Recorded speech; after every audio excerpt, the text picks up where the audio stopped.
Bulletproof Radio, a state of high performance. I want to understand, how did you get into Alzheimer's disease? Because you could have gone in so many directions, and I mean, microbiome and all this, it's sort of like this tangled mess of topics, but you ended up where you are now. How did you navigate that world of possibility to come up with the focus that you have today? So I've been looking into Alzheimer's disease ever since I was 18. And the reason being that I was already studying neuroscience. So I was at university, I started a little bit earlier, and I was studying neuroscience. And around that time, my grandmother started showing very clear signs of cognitive decline. I'm Italian, I'm from Italy, and our healthcare system is not the best, right? So there's no real support system for patients with Alzheimer's disease. They stay in the home pretty much forever. And so I experienced her decline in a very direct, fairly scary way.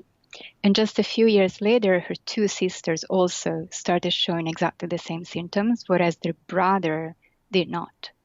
And so as a neuroscientist, my question was, why is that? Is there a connection between Alzheimer's disease and female sex, for example? Is it just my family that more women than men are affected? And am I at risk, right? Yeah. What can I do, given my family history, to really make sure that I protect my brain? And when should I start and what should I do?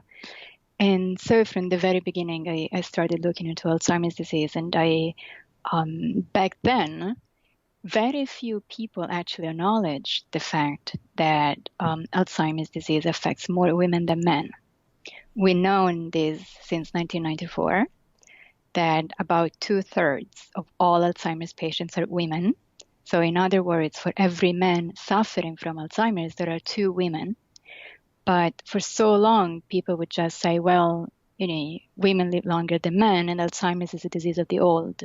So here you go, Got it. So people were basically bad at just science. missing the problem. Okay. Well, it's kind of a logical thing to say, but it's really underestimating the process and the problem, and is also in part incorrect information. Well, you can also very easily look at the age of onset and determine that it's not just an aging thing, but they didn't do it for the same reasons that most studies, if you go back 20, 30 years, they're done on white males. And so we kind of miss women and 51% of the population. Oh, and then all these people who aren't white. So we're fixing that in science now.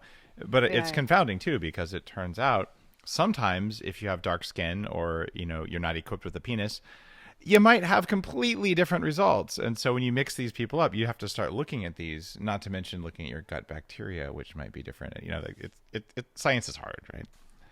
Science is hard, but I also think that we have an enormous gender bias in medicine that is not really acknowledged. Like, it doesn't take a scientist to really denounce the fact that women's equality remains up for grabs in so many ways, financially, socially, even physically.